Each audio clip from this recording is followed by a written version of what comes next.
something on chain that acts like a dollar. Now, the sort of the right finger quotes way to do this would be to have the Federal Reserve back any, like basically an account of the Federal Reserve would hold the funds for the stablecoin, but they'll never do that. So you basically have a euro dollar situation where people want dollars that are sort of equivalent to dollars in the U.S. financial system without actually being in the U.S. financial system, which you can argue is fundamentally impossible. The question is just how hard do you try to protect the peg, or whether you try to have a hard peg or not. Sorry, I'm going into too much generality. With Terra Luna in the particular case, they were trying. Well, one, the system was fundamentally under collateralized. It was sort of collateralized by its own token, which didn't really have any other use, or very much use case compared to the market cap of the UST, which was very high. I've heard it said before, like if the market cap of UFT was much lower, the system would have probably survived. But the ridiculous rates on Anchor is one of the reasons you end up with a large amount of hot money flows that have flowed into the system, basically just to try to capture that yield. So the second that yield started going away, it very quickly spun out of control because there wasn't any real reason for people to keep UST. So it's not like they were actually making payments with it or trying to do something else. It was just there to capture yield. So when the yield started to dry up, there was obviously a lot of pressure to leave. And I think this particular trigger was due to the fact that Luna, the foundation or whatever, said, hey, we're partially backing with a lot of Bitcoin, which I think they thought was supposed to increase confidence, but really just put a huge target on their back because the system wasn't over collateralized.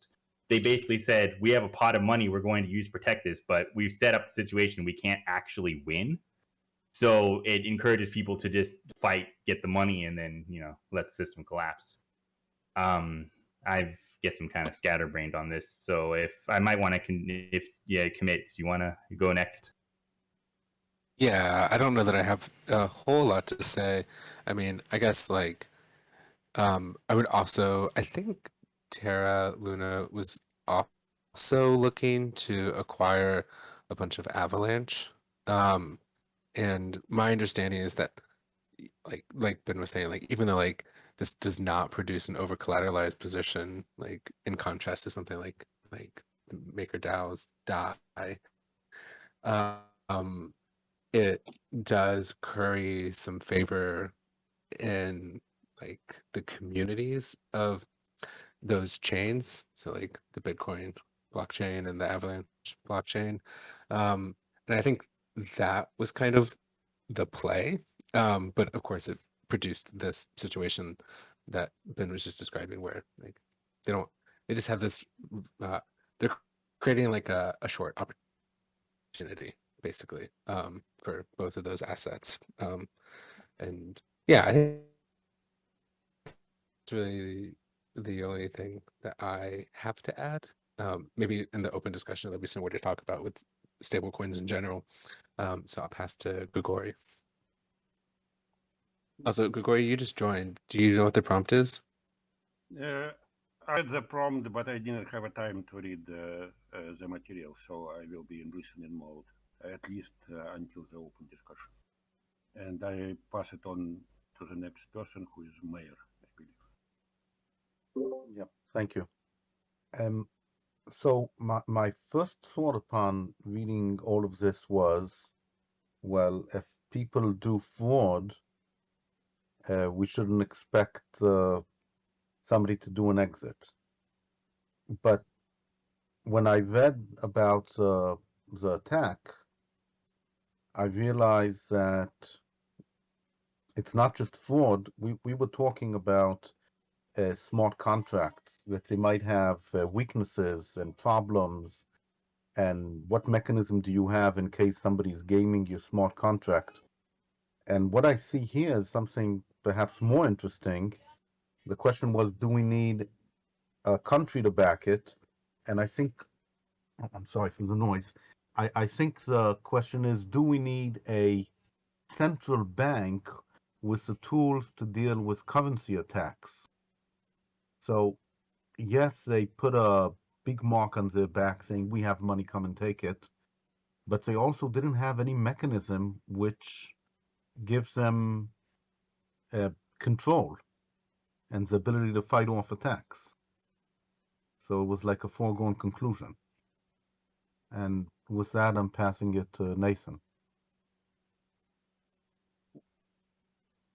Oh, I never muted myself. Apologize if you heard background noise from me. I don't know. I don't think I have a lot to add in general to what's been said. I've read a couple of different accounts of this. It's funny from a personal perspective because when I got into these discussions, I initially came in with a position of a great deal of skepticism around cryptocurrencies, which has, to a large extent, softened, but at the same time, to a certain extent, also transferred to the concept of stablecoins. So I think that there's sort of a lot in here that confirms my priors, and I don't want to, and I just want to be very careful about reading into it. But I don't really have anything, I think, to add to what's been said already. Passing to Venkat. All right, a few different thoughts. One is I was trying to think what could you actually do to make like a guaranteed stable coin, and the answer there is obvious. It would be to make it 100% collateralized. Like if you want $100 circulating in your market, you buy and keep 100 actual dollars from the dollar market, and basically it's 100% fractional reserve. At that point, it's not even banking. You literally have like a one-to-one. And the more you back away from that, the more you kind of need like some other basis for inspiring consumer confidence that the peg will hold. And countries normally do this with, bonds. So when you buy a sovereign bond of a country, you're effectively saying something like, I believe the economy is robust. I believe the population is reproducing at the right rate, that it'll continue to have value. And this is basically, when you buy a sovereign bond, you're kind of buying into the future of a country. And same thing with a corporate bond. When you buy a corporate bond, you're buying kind of like it's sort of senior debt, it's senior to equity, you'll get paid first, but fundamentally you're still buying into the idea that the company's assets are worth it. So I think whether or not it's a fraud, whether or not you call it a Ponzi scheme, it's a question about at what point between 100% collateralized to 0% do you go through some kind of phase transition where it's like, yeah, you don't really have a story to back the circulation. And when people make comparisons to things like, the George Soros attack on the British pound in the, 1991, where he made $1 billion in a day, I think you can actually quantify this, right? You can look at, all right, he made $1 billion in a day, but what was the size of the UK economy at that point? I'm sure it was like, I don't know, $1 trillion or something. So it would have been a small fraction of the total base of the economy he was attacking. So yes, it caused damage, but because there was like enough inertia, the peg held. A couple of other examples I was trying to think in relation to is when very small countries actually successfully maintain pegs to much larger countries, and there kind of the heat sink or inertia of the larger economy kind of does the job. So for example, I believe Ecuador is pegged 1-to-1 to the US dollar. And all my life, as far as I know, the Nepalese rupee has been pegged at 1 rupee 68 paisa to the Indian rupee, and that has never failed as far as I know. So, but that's because the proportion that you're kind of drafting off of is like 100x, 1000x or larger. And the third example I was thinking of was actually the euro. And the euro has struggled. It has kind of come close to failing and eventually unraveling.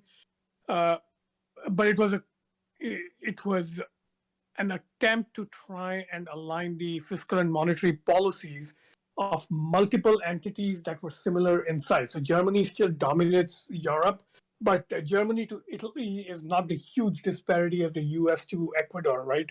So to me, there's probably interesting lessons to be learned from the Euro story. Like to the extent they made it work, how did they manage it? So I think there's a couple of fundamental questions, like what is the actual sort of physics limit here? Like to what extent can one currency be pegged to another at less than 100% sort of collateralization?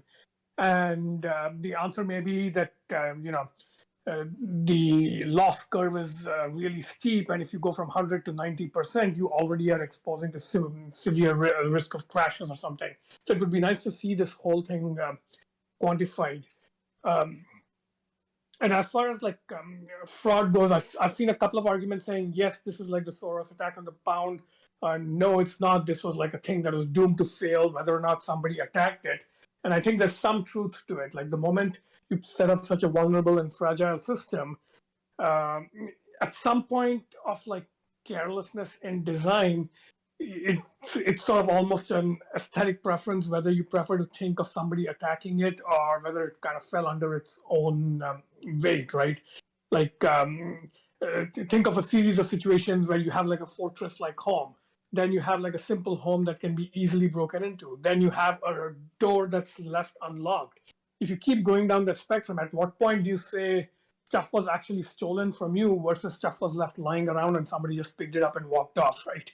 So there's something about that as well. Like it's kind of interesting how many things go from apparent qualitative differences to in practice quantitative differences in where you set various tuning knobs. And final thought I had was I don't know how to think about stable coins in the Yak context. Like, so at some point we passed a proposal saying the remaining money I'm holding in dollars, I should convert to XDAI and hold as XDAI. Now, as far as I know, XDAI is one of the better governed and good stable coins, but I'm kind of glad now that I didn't actually do it. Like I was lazy and dragging my feet. I meant to do it, but I forgot. But I'm kind of glad I didn't do it so far. And now I'm questioning like, what's the disciplined way to look at like various stablecoin options and decide, yeah, this is stable enough to hold it in for X period, because there's no such thing as like it's stable enough to hold it permanently. Like even, yeah. So it would be something like, if we want to hold money for 6 months, what are some safe stable coins? If we want to hold it for 1 year, what's a safe stable coin? If you want to hold it for like a day, then I think almost anything will work, including like, things like Terra Luna. So yeah, so there's a practical skill to be learned here. Like at what point, at what period should you hold stable coins? And is it worth the trouble at all? Or should you simply look at the current market value of, say, Ether, and if you need to pay somebody a dollar amount, you pay the Ether equivalent and leave it to them to manage the currency risk. So they can either hold the Ether or trade it immediately, something like that. Anyway, so those are my thoughts. And Grigory, if you're ready to go now, you can. Or we can open. Yeah, go. Couple of observations. I'm still kind of in the middle of the read. And I'm not an expert in crypto or coins for that matter. But anyway, I mentioned that in most cases that I know, something is missing. And I can point out exactly what is missing. So if you look at many things, including Terra and Luna, there is one sentence summary, and it sounds like, it's like real money, but it brings like 19.5% interest with it. So you say pretty cool, but probably fraud, because how can it be? But the next level of summarization is not a one paragraph summary. Typically, it does not exist. One paragraph summary doesn't exist. The next level is like 1 hour lecture with dozens of new terms introduced. And basically, if you are new to the field, you easily get overwhelmed but it sounds like, it stands on a solid ground. So it made me wonder, can we conclude somehow that if there is no one paragraph or two paragraph or three paragraph summary to the idea, then probably the first impression that we get from it is right. So that my take.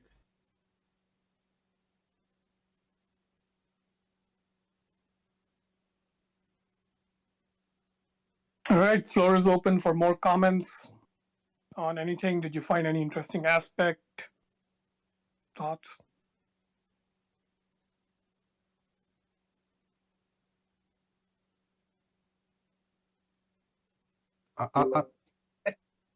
Sorry, Nathan, please. I thought there was something important coming in. I think the only thought that I would have to add is it strikes me that if you were going to try to do a stable coin, probably the most reliable way of doing it would be to try to use like a basket of currencies and exchange between them. And I don't know if I feel like I read somewhere that there is somebody who does that. And so the idea would be to try to peg the coin as kind of like some stable fraction of value of the entire blockchain ecosystem, token ecosystem.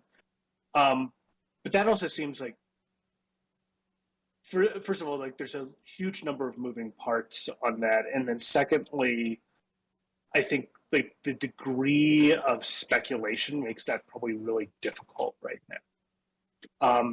So yeah, it just seems like this is a really hard problem, and I don't know how even soluble or insoluble. I do think that Venkat, you were highlighting confidence here, and I think the second article had this great line about like, well, what sustains Luna? Confidence, and I'm like, well, isn't that what sustains everything? And the question is, where does that confidence come from? So it could also be possible that if all of this is around in 100 years, like to a certain extent, shared history creates confidence. I think that the future is going to be like the past. If blockchain has been around for 100 years, and with certain predictable behaviors, then I probably think that it's going to maintain those behaviors. And so some of this might just be that it's too early, that you just need more history to the ecosystem and you need a more stable base to the ecosystem before you can kind of pull these trends. So those are just sort of some random thoughts to add on. Mayor?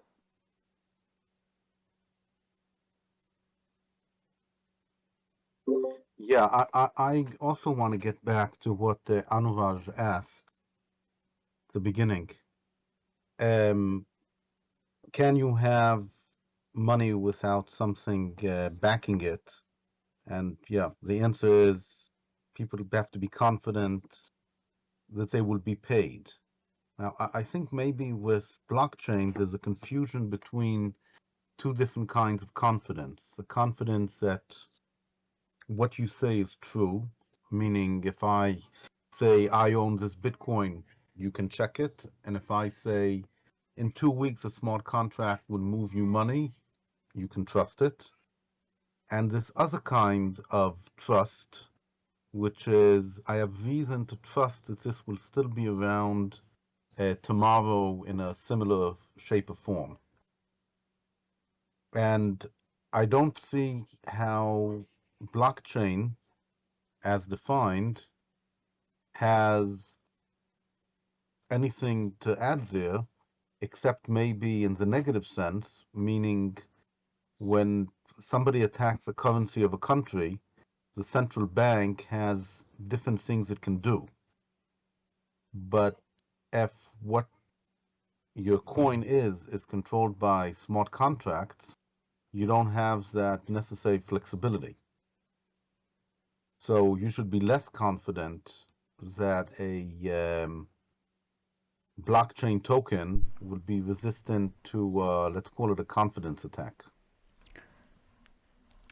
Um, So That's just adding on to that, it's like, can this be coded into? So what the central banks do when there is a currency attack, can that be like coded, or is it too?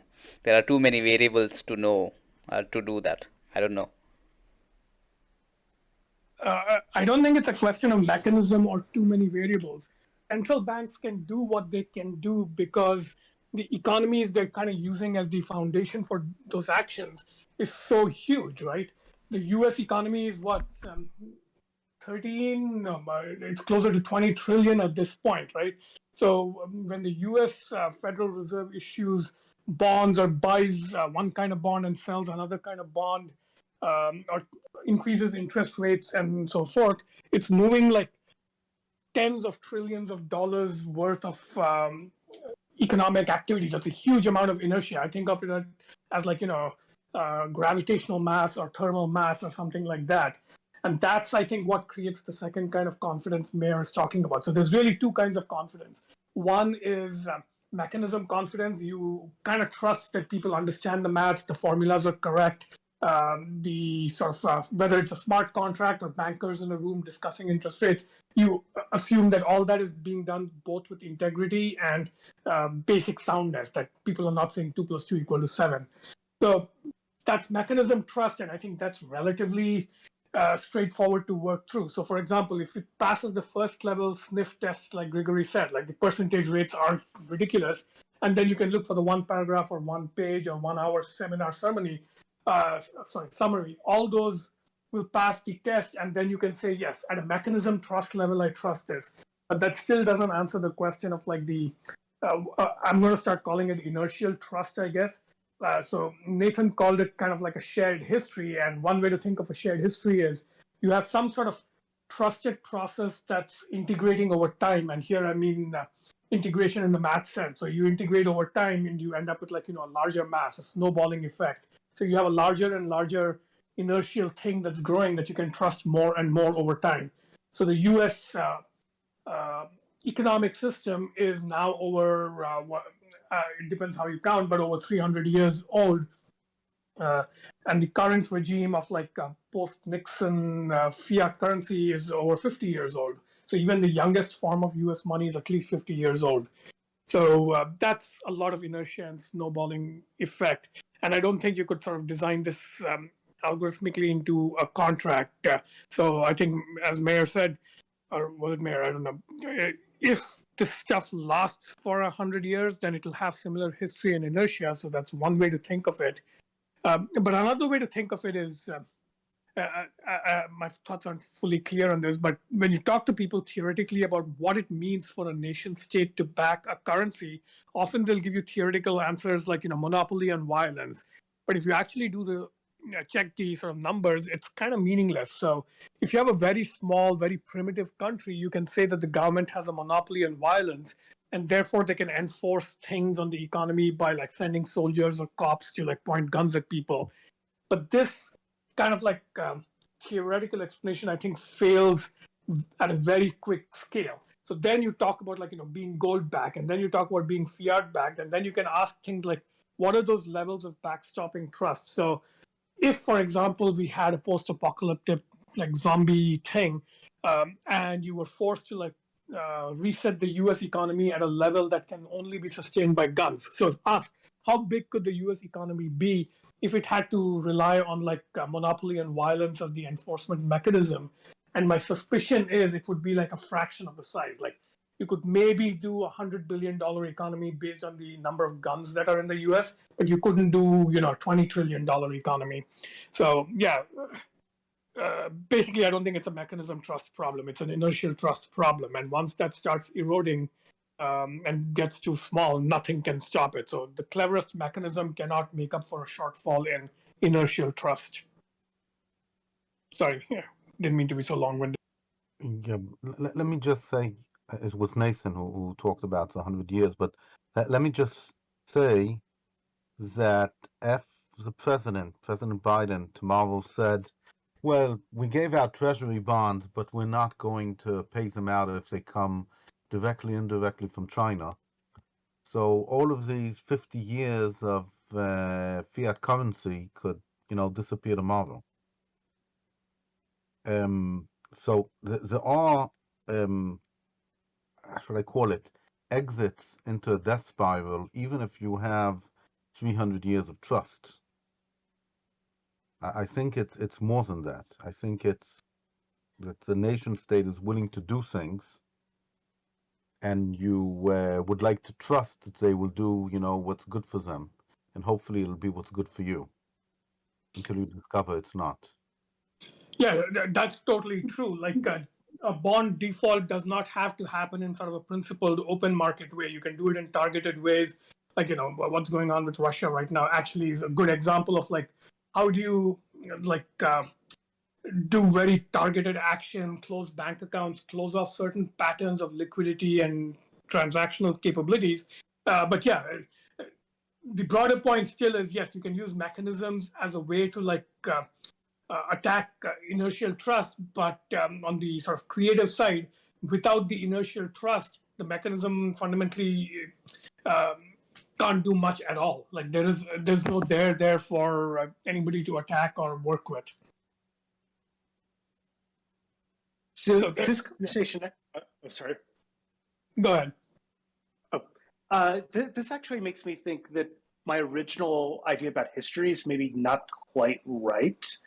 I wonder if a better phrasing would be confidence is as a measure of how committed do the external players see the internal players in maintaining the system, or maybe a combination of commitment and ability. And so you get something like the size of the US, like we have a lot of ability. There's a huge amount of economy here.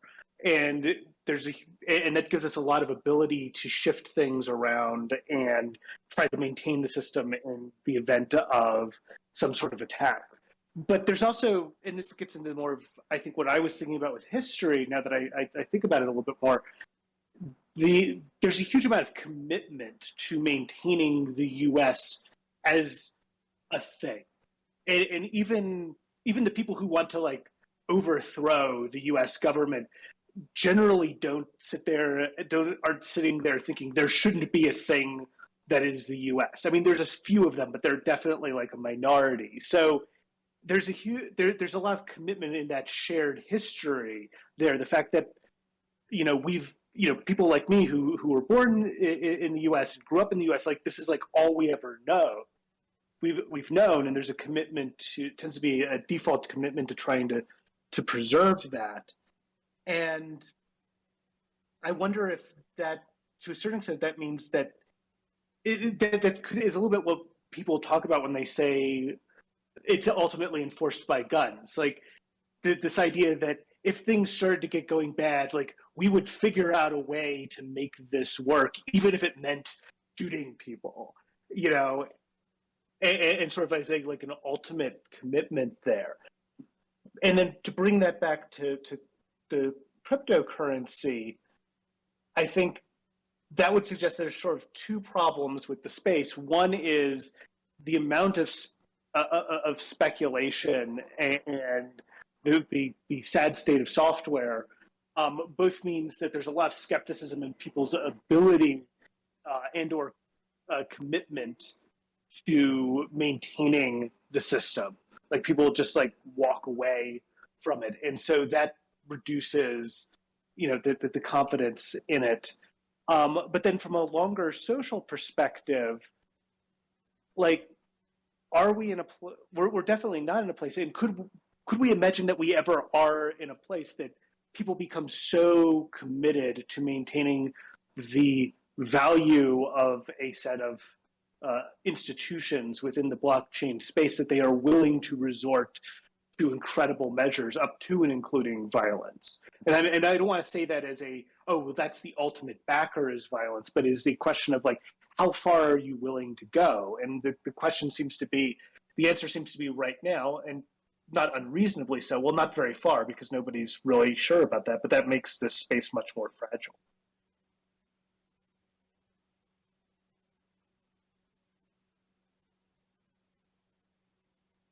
Yeah, that's a good point. I like that interpretation of like willingness to back with violence being broadly interpreted as like how far are you willing to go to defend an idea, whether or not it's like actual violence, just extreme measures in defense of an idea. That's a good way to put it.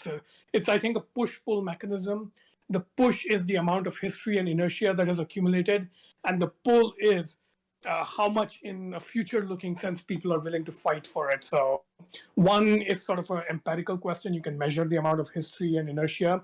The other is kind of a valuation of that based on like, I don't know, people's assessments of other people's investment in an idea. So it comes down to like, do we trust each other to believe in the idea enough?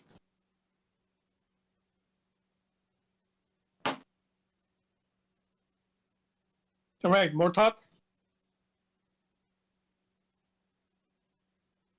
I just wanted to say that since everybody's anonymous, if you want to be violent against somebody, you can't. So maybe the problem is not that nobody's willing to show that they're willing to use force, but when it's anonymous and people have a much lower degree of involvement. And I guess it's exactly the same case when you have an AI. Computer program might not mind if one of its copies gets, deleted for doing something bad. I don't know. Yeah, that's another good angle where even though the crypto ecosystem has like huge variation in like levels of actual anonymity, there's enough of a thread of like anonymity as feature that they try to design in that's a non-trivial consideration. And yeah, that would make a good sort of future topic. Though I have to say that at some level that's true even of regular national currencies. So like the entire underground or black market or global terrorist economy tends to work on the cash of major currencies. So US dollars are the sort of paper US dollars. Unmarked cash is the currency of a lot of the illegal economy. So, but again, the inertia angle, which I'm kind of harping on, comes in there. The reason the criminal or mafia or terrorist world economies can live off the dollar is because the legitimate dollar economy is so big. So in a way, they're kind of like drafting off the stability that exists in the legal part. So you can't conclude a whole lot from the fact that anonymous transactions in the underground also use it. But yeah, so that might turn into a variable of like what percentage of the economy is truly anonymous versus half anonymous versus not anonymous at all. Like Bitcoin, it's kind of interesting that a big stash of the Bitcoin is still kind of locked up in Satoshi's accounts, and presumably he's dead, so it's kind of lost forever. But anyway, all right. So we have 2 more weeks before this cycle ends, and then we can kind of discuss winding down this track and merging the study part into the governance track, perhaps, and taking the other part, the practical part, and deciding what to do with it. Like, do we want to like do projects and stuff? So we do have 2 open slots in the next couple of weeks that I'd like to try and use for somewhat more practical discussions on where to take this thread of activity. So if anybody has ideas, please post them in the channel. So some of the things I'd like us to think about is, one is there, like, we're clearly now in a crypto winter and NFT winter, and it's going to be a while before the market recovers. But is there like a long-term interesting goal or project we can kind of like kick off and pursue to keep this thread of activity going? And second thing is, what other large topics should we continue to study and stay invested in? And the third topic to think about is our existing experiments with things like Clarity and Colony. What should we do with them? Should we wind them down and do a postmortem, or should we try to revive them, keep them going. So yeah, post thoughts on all of those, and I'll come up with an agenda for the next couple of meetings offline. Right. See you guys next week. Yeah. Bye. Thank you.